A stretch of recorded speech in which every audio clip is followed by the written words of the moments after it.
Hello, good morning, good afternoon, good evening, wherever you are. Welcome to another episode of Talk Architecture Podcast, and I'm your host, Naziati Muhammad Yaqub. Well, I got an inspiration to discuss about this topic, which is on Venustas, Firmitas, and Utilitas. The Roman words to describe beauty, structure, or firmness. Beauty meaning delight. Structure is firmitas, meaning strength. And of course, function, utilitas. We learned this phrase or these principles of architecture in our history class, our design theory classes back then. And it's part of the theory of architecture.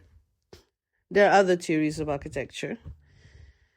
However, this is like eternal, like it is from way back then during the Roman times.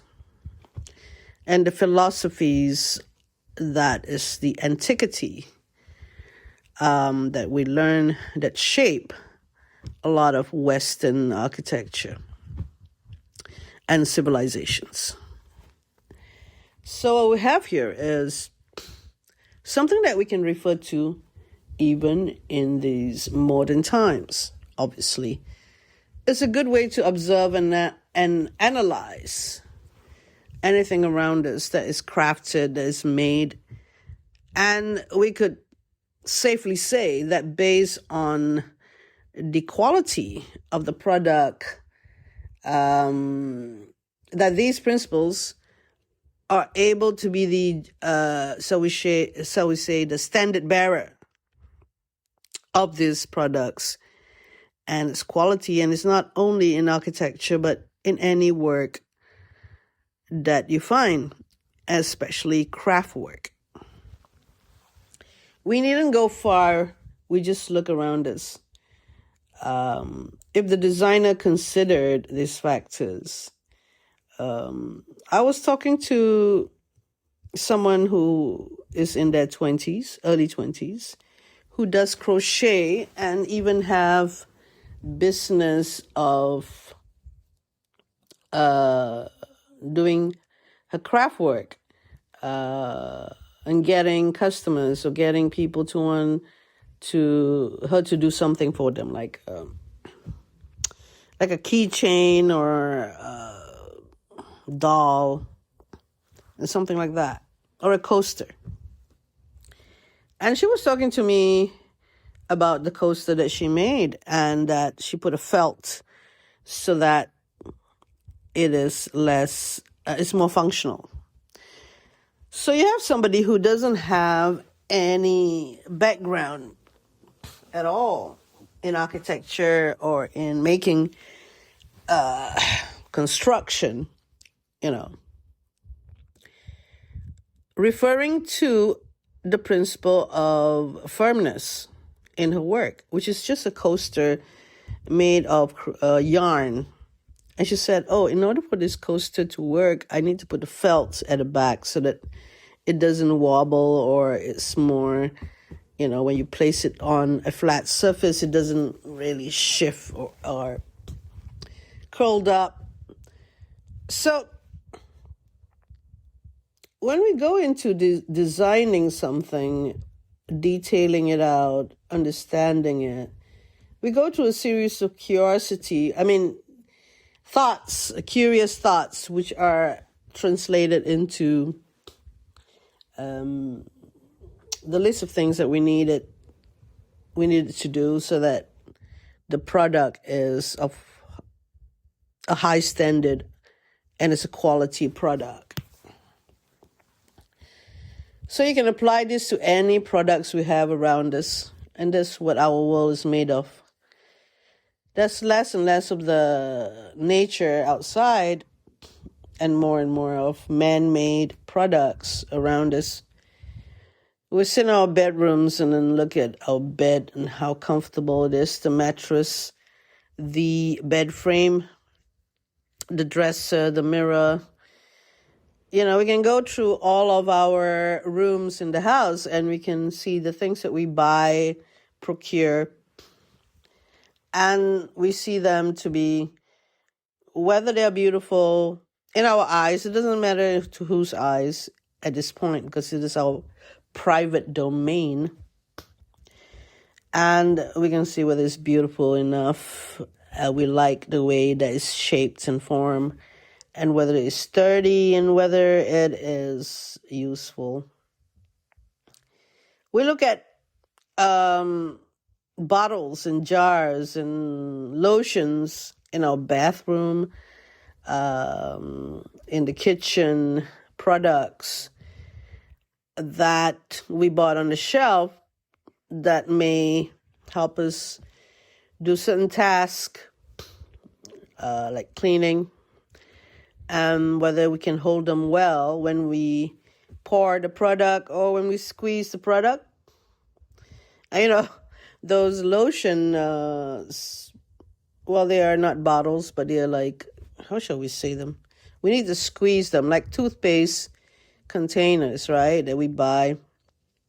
And with the press, if you press too hard, there's too much toothpaste coming out. And a lot of products have to do with our sensibilities, whether we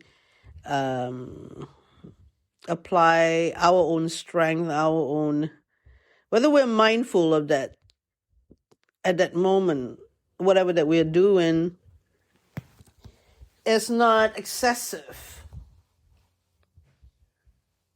We do this every day in, day out, sometimes without really thinking. Products surround us. And in principle, when I think about the toothpaste, yeah, that's the cheapest way the most logical way to use a toothpaste container, by pressing it. And I don't recall of using any type of container in my life. It has always been like that. Maybe they were made of like metal tubes, but now they're plastic. And our senses, it does affect us emotionally. It does make a difference to our, dopamine levels after doing it. Or being, another way to describe is feel good, makes us feel good, squeezing the bottle every day, every morning. So this principle of Venustas, Firmitas, and Utilitas, which is beauty, firmness, and functional, or commodity, they call it commodity, applies everywhere in our everyday life. Well, the Roman was there first, so they figured it out. I'm sure subsequent civilization would have figured it out if they are philosophical enough like the Romans. I'm just referring to that because I taught Western architecture's history at school for some years, and design theory as well. So I guess it's also to do with not only the product on its own. Like if I would look at the curtain depends on the curtain rods and whether that was bought together or assembled separately. And it does the job. And sometimes there is too much effort.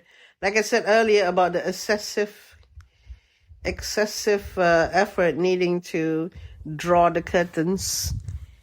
For example, a cloth curtain on a rod.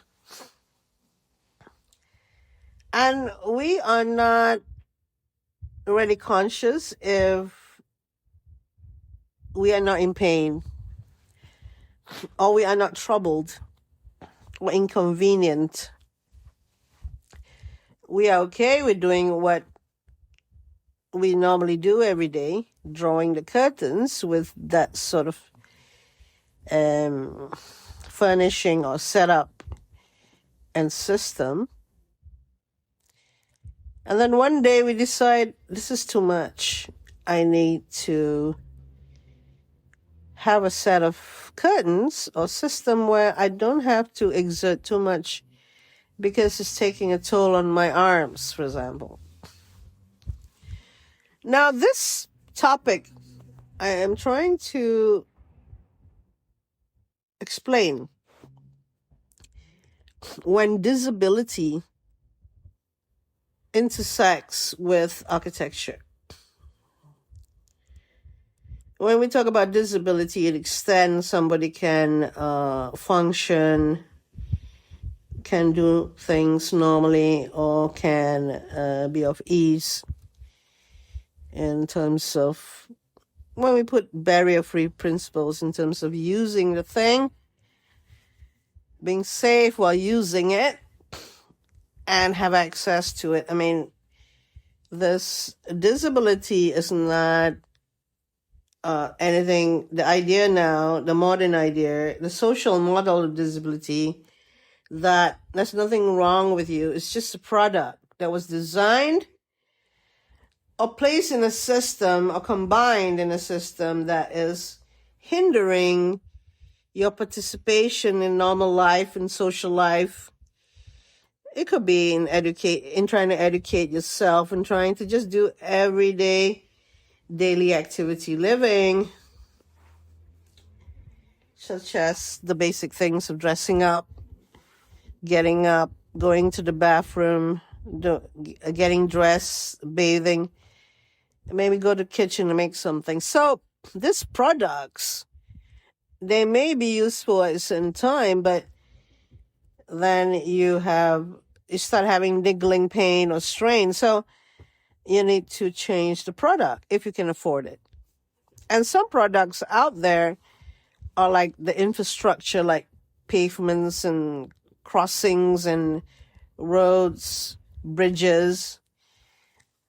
It's not your doing how they are designed and how they could impede on your participating in life, in you participating in life, going to a religious or a house of worship, a religious building, they call it, or a house of worship, or you going to a supermarket or a library or getting on a bus. So you can apply this. You can see that as a designer, an architect, that the principles you learn in school does include the word, that particular thing, which is functional or commodity or utilitas, utility. And if that's missing, because the product's not helping you out, so it's not a good product. We can judge, we can evaluate things based on these three principles. And when we add this aspect on how a human being can be of, at ease while using this product, if that is not useful for them, it's not worth the money or the value to them if they're not able to use it well, because they've already got shoulder strain or some sort of problem. And they're not the problem. The way we look at the world and the way the built environment is set up is that we're going to design this way based on a standard operating procedures. But you have if you can't use it, there's something problematic with you. And we don't have this attitude anymore because of sustainable development goals, because of a lot of things, a lot of policies out there. And we're also looking at the aging population. You don't have to go far. You just have to have those 3 principles. Apply it from your own point of view. And then, for you is fine when you use the product. But then you apply it from the point of view of someone you love, like your mother or your grandmother. How they struggle with certain things.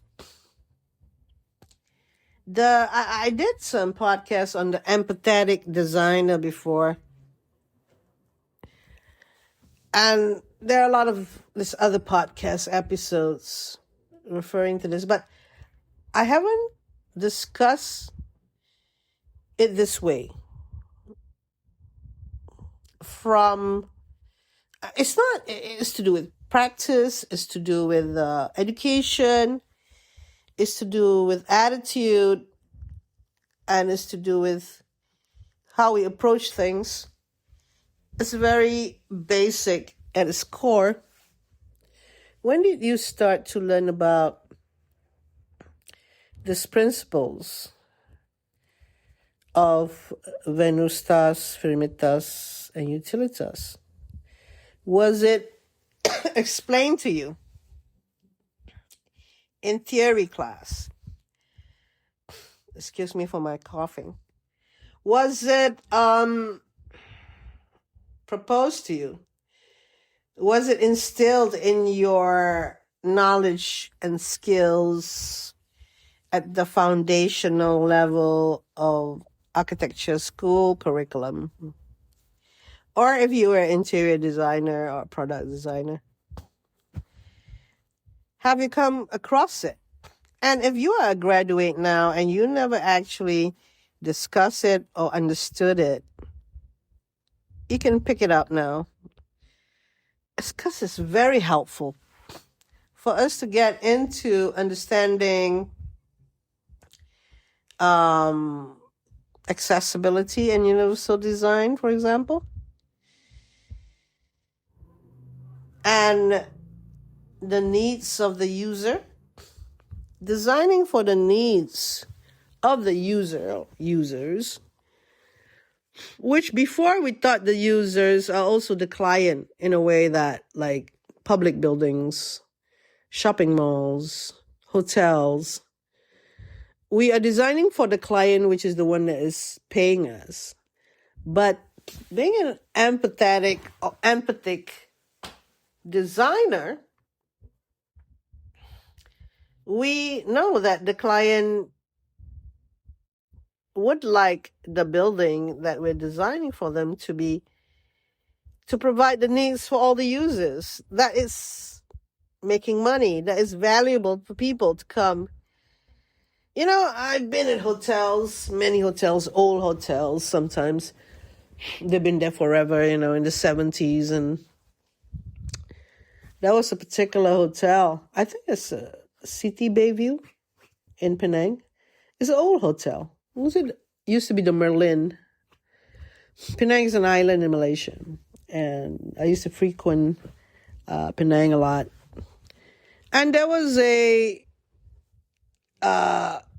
we had organized, or I was a participant in an event there, and there were quite a number of disabled persons who came to that event, I think.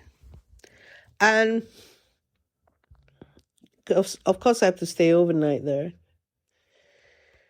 There's a lot of inaccessible problem with the design, but what helped was the staff. They were very helpful to me. They helped me get across the heavily thick carpet, which is, you shouldn't have heavy thick carpets at hotels. And I was struggling, and they were helping that, and they were helping with a few things. And I gave a rating of 4 out of 5, because if it was just purely me and there was no assistance from the hotel staff, I would probably fail the hotel in terms of accessibility. So products and services are together rather than separated. But you could use the principles of Venustas, Firmitas, and Utilitas for products. You can't use for services, obviously. It's to do with the heart and compassion and how good they are to assist you. I mean, there is some sort of being taken care of. So there is some sort of caring, no, if it's not to say heart and compassion, but you were taken care of. They knew what to do when you struggled or you needed help. So today is like an introduction to, shall we say, a series of episodes. Now, I know you guys are kind of like disappointed in me because there are some series not finished yet, and I will finish them in due time. And I like this topic. This topic is great. This topic is sort of encapsulate everything that I have been talking about in the various other episodes and other topics. It can even be a, shall we say, a precursor or precursor for a publication. This topic is great. And if you do it, please do one. Let's have this idea out there.